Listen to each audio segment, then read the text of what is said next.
नाज़रीन, पाकिस्तान और भारत के दरमियान होने वाली हालिया जंग में हमारी तारीखी फतह के बाद पहली मरतबा हमारे साथ मौजूद हैं साबिक वफाकी वजीर शेख रशीद अहमद साहब। आइए उनसे कुछ बातचीत करते हैं। बहुत शुक्रिया अली साहब। मैं ये समझता था कि हस्बे हाल वाले शायद भूल गए हैं मुझे, क्योंकि इस वक्त हस्बे हाल में आके सूरत हाल का तबसरा करना बड़ा ज़रूरी था। वाह वाह। शेख साहब, पहले ये बताइए कि आपकी आजकल मसरूफियात क्या हैं? देखें, हम सियासतदानों की मसरूफियात क्या होनी होती हैं, और ख़ास तौर पे आपको पता है कि शेख रशीद के तो दिन रात अवाम के लिए वक्फ होते हैं। मेरी मसरूफियात तो अवाम के साथ जुड़ी होती हैं। रोज़ कोई ना कोई इंटरनेशनल वफद आ जाता है और जिससे फिर बैनुल अक़वामी मसाइल पे गुफ्तगू होती है। अभी 2 दिन पहले आपने देखा होगा, मुल्तान का एक वफद आया हुआ था, उनके साथ मुलाकात तो मैंने फेसबुक के अपने पेज पे भी शेयर की है। वाह वाह वाह वाह वाह। इंटरनेशनल वफ्द यूनाइटेड स्टेट ऑफ मुल्तान से। वाह। मैं गौरी साहब आपकी जहालत पे रोना ही रो सकता हूँ, और तो कुछ कह नहीं सकता। अच्छा जी, गलत कह दिया कुछ मैंने जी? ओ भाई, मुल्तान भी इंटरनेशनल सिटी है। आप कभी गए हैं मुल्तान? वहां भी अल्लाह के फजल से अब इंटरनेशनल एयरपोर्ट बन चुका है। जी बिल्कुल। और जिस शहर में भी इंटरनेशनल एयरपोर्ट हो उसे आप इंटरनेशनल सिटी कह सकते हैं। क्या कहने। और मैं तो अल्लाह के फजल से अपने पाकिस्तान से जितनी मोहब्बत करता हूँ अली साहब जी, मेरे लिए तो मुल्तान क्या, पत्तों की राह वाली, चीचा वतनी, मियाँ वाली, ये सब इलाके जो हैं ये इंटरनेशनल हैं। और गौरी साहब, आप तो फनकार आदमी हैं। आपने वो गाना नहीं सुना, भावें वसे तू वलैत असा करनी नहीं रहत तेनों लैके जाना है मियाँ वाली। आपके फनकार अताउल्ला ईसा खेलवी ने वलैत और मियाँ वाली एक कर दिया, आप मुझे मुल्तान और अमेरिका एक नहीं करने दे रहे। वाह वाह। ये शेख साहब इतना मियाँ वाली का जिक्र ना करें, आपके लिए ठीक नहीं है। अभी ताज़ा ताज़ा आपने चिल्ला पूरा किया है। चलें, कोई और गाना निकाल लेते हैं जिसमें रावलपिंडी का जिक्र हो। अली भाई, असल में शेख साहब खुद एक इंटरनेशनल शख्सियत है। हाँ। इनसे जो भी मुलाकात करता है वो इंटरनेशनल हो जाता है।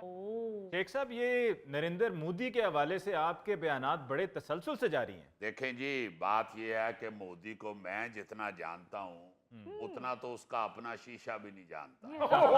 वाह वाह। अच्छा शेख साहब, नरेंद्र मोदी, जिसके बारे में आपने कहा कि आप बड़े अच्छे से जानते हैं नरेंद्र मोदी को, उनका एक बयान आया, तकरीर थी उनकी जंग के बाद, और उस जंग के बाद की गई तकरीर में उन्होंने कहा कि जी पाकिस्तान ने उल्टा भारत पर ही हमला कर दिया। देखे ना जरा, भाई भारत पे क्यों नहीं हमला हो सकता? भारत क्या मुरीख पे वाक़या है?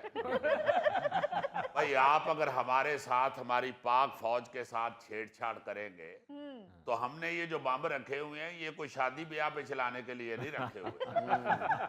अब तो अली साहब, उनके अपने एयर चीफ ने उनका सारा कच्चा चट्टा खोल दिया है।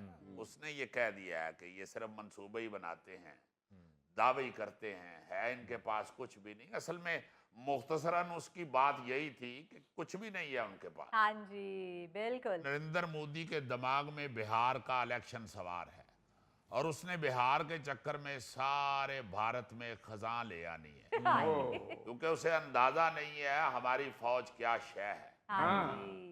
मेरा ख्याल है कि जितना मैं अपनी फौज को जानता हूं उतना कोई भी सियासतदान नहीं जानता। अब तो आप शेख साहब फौज को हर हवाले से जान गए हैं। हाय। अभी तो अली साहब मेरा गेट नंबर 4 से दाखिला बंद हुआ है, वरना मैं माजी में जितना करीब था फौज के, भारत सोच भी नहीं सकता कि हमने क्या क्या बना लिया हुआ है। मोदी ने तो सिर्फ अपनी आवाम को उल्लू बनाया है ना जी, हाय। या फिर उसने बेइज्जत होने के बाद मुंह बनाना सीखा है। देखें, जंग के असल हथियार तो हमारे पास हैं। हाँ। और आपको एक मजे की बात बताऊं अली साहब, जी, आप मानेंगे नहीं, मैं आपके प्रोग्राम के तवसत से ये रिकॉर्ड पे लाना चाहता हूँ। जी।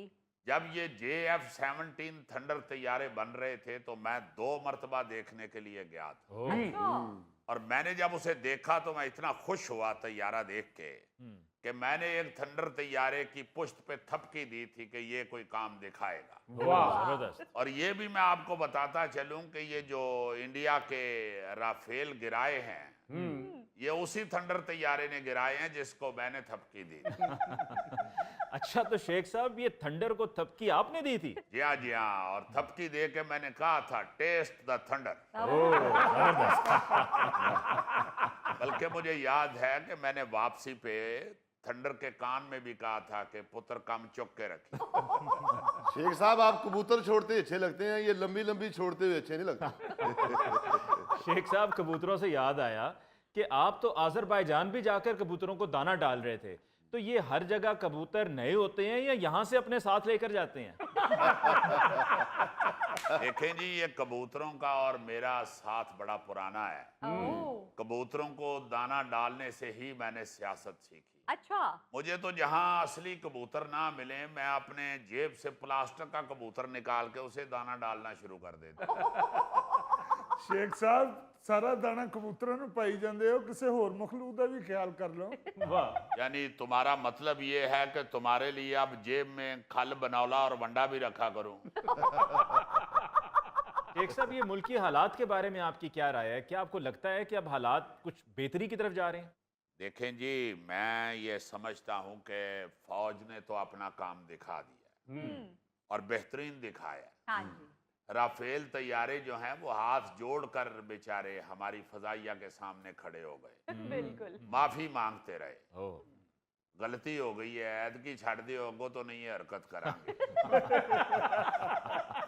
ये तो है फौज का कारनामा। अलबत्ता मैं समझता हूं कि ये जो सिविलियन अदारे हैं इनमें वो बात नजर नहीं आ रही। अवाम के लिए हुकूमत के पास कुछ भी नहीं है।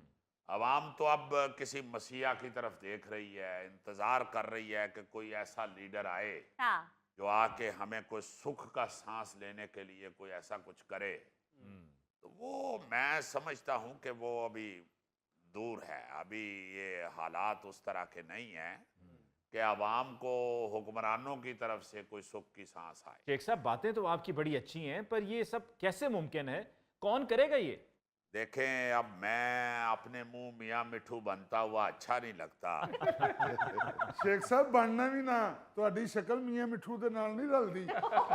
तो शेख साहब, अब तो हुक्मरान बिटकॉइन लेकर आ रहे हैं। वो जी ले आए बिटकॉइन, पहले बटकॉइन लेके आए हैं, उन्होंने क्या कर दिया।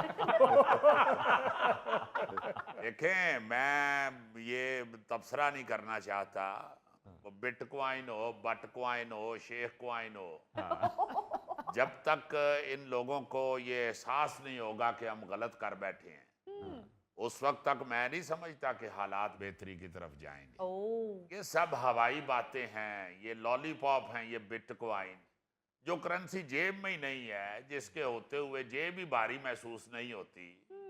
मैं ऐसी करेंसी को मानता ही नहीं हूँ। अली साहब, ये गरीब अवाम है, आप किसी को बिटकॉइन दे के नान छोले खा सकते हैं? अगले ने तानू अपने फटे ते ही लम्या पा लेना। छोड़े इन फजूल बातों को। मैं तो समझता हूं कि जंग के बाद जो माहौल बना था, पाकिस्तान की दफाई ताकत की जो धाक बैठी है, जी उसमें दोस्त ममालिक के साथ इतना काम हो सकता था कि IMF की जरूरत ही ना पड़ती। लेकिन जब काबीना में कोई दानिशमंदी की बात करने वाला शामिल ही ना हो तो फिर मैं समझता हूं कि वो क्या हो सकता है। जी इनको चाहिए था कि कदूरतें खत्म करके, दिल साफ करके, जो जंग के गाजी हैं मेरे जैसे, उनको बुला के मशवरा करते। वाह वाह शेख साहब, तुम बैठे बैठे गाजी हो गए हो। इस तरह तो फिर मैं भी गाजी हूं। मेरा ख्याल है आप ये कहना चाहते हैं कि मैं भी गाजियाबाद दावा। देखें, लड़ाई किसी भी महाज पे लड़ी जाए वो लड़ाई है। वाह अल्लाह के फजल से सोशल मीडिया के ऊपर जैसी शेख रशीद ने लड़ाई लड़ी है, जी कोई आपको दूसरा लड़ता हुआ नजर आया? वाह वाह नहीं, ये बात तो है। जिस तरह से शेख साहब इस महाज पर डटे रहे हैं और जिस तरह से भारतीयों को शेख साहब ने जवाब दिया है, कमाल है। देखें अली, दुश्मन को उसी की जुबान में समझाना बड़ा जरूरी है। हाँ जैसे वो कहते हैं ना कि गूंगे दी रमज नु गूंगा ही जाने, इसी तरह भारतीय मीडिया को भी मैंने उनके हिसाब से ही जवाब दिया है। वाह जी वाह। वो असल में जंग को भी सारे गामा का अगला सीजन समझ रहे थे। इसलिए मैंने उनसे कहा है कि भाई ये इस दफा तो हल्की फुल्की मौसीकी थी, हाँ। अगर दोबारा कोई हरकत की तो फिर पक्का राग लगेगा। शेख साहब, सियासत की और मौसीकी की जितनी आपको समझ है ना, कम ही किसी को होगी।